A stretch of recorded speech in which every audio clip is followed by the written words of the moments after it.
పరిశుద్ధ గ్రంథం నుండి అపోస్తలుడైన పౌలు తీతుకు రాసిన పత్రిక 1వ అధ్యాయం చదువుకుందాం. దేవా, దయగల రాజా, నీకు స్తుతులు స్తోత్రాలయ్యా. తండ్రి, మమ్మల్ని ఎంతగానో ప్రేమించి ప్రభువా ఈ సమయాన్ని ఇచ్చి తండ్రి ఈ వాక్య ధ్యానం చేయటకు నీవు సహాయం చేసిన గొప్ప తండ్రి, నీకు స్తుతులు స్తోత్రాలయ్యా.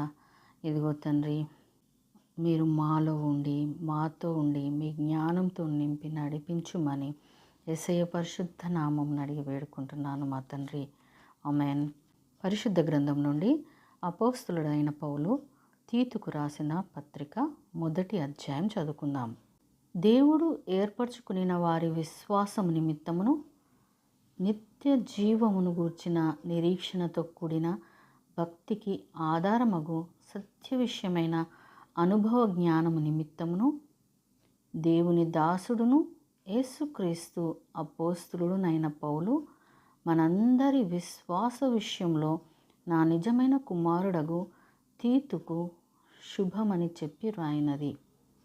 ఆ నిత్య జీవమును అబద్ధమాడనేరని దేవుడు అనాది కాలమందే వాగ్దానం చేసెను గాని ఇప్పుడు మన రక్షకుడైన దేవుని ఆజ్ఞ ప్రకారము నాకు అప్పగింపబడిన సువార్త ప్రకటన వలన తన వాక్యమును యుక్త కాలములయందు బయలుపరచెను.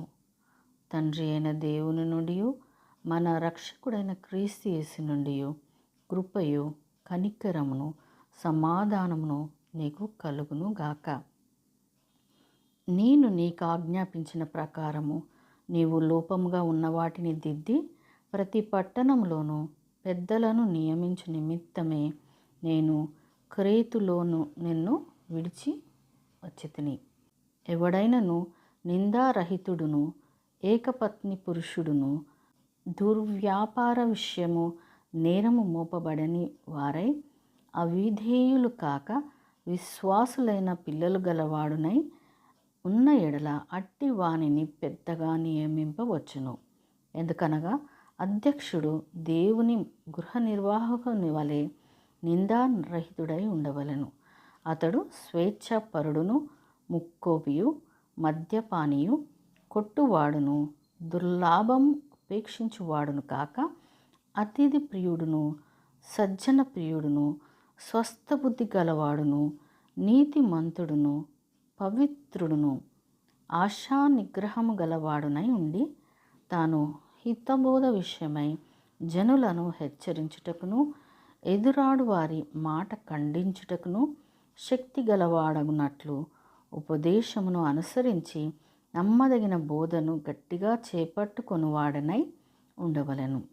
అనేకులు విశేషముగా సున్నతి సంబంధులను అవిధేయులను వదురుబోతులను మోసపుచ్చువారునై ఉన్నారు.